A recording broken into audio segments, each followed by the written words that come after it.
course has two prerequisites. 1, experience with JavaScript. 2, experience in the terminal or shell.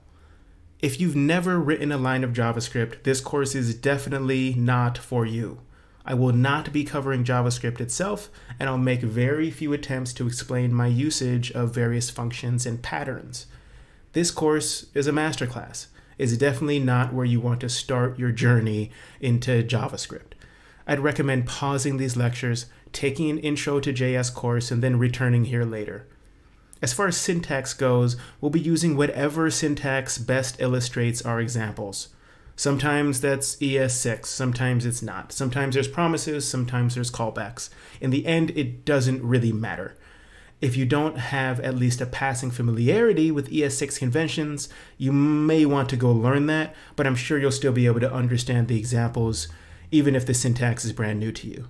The vast majority of the code will be written in normal ES5. Now, if you've never programmed in Node.js specifically, because you've only done front-end JavaScript, for example, that's okay. This course is going to teach you everything you need to know about Node. You don't need to take any other Node.js course prior to this one.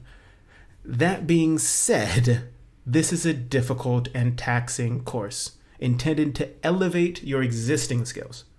This probably won't be the most fun way to learn Node. For starters, we're just going to be too thorough. We're going to teach lots of things that Node beginners just don't need to know. Also, since you've never used frameworks like Express or popular NPM libraries, you may very well not appreciate the whole point of this course, which is to depart from those things. But that's your choice. If you're a front-end JavaScript dev and want to take this course as your intro to Node.js, you'll do fine. You'll just graduate from this course at a much higher level than you might have intended.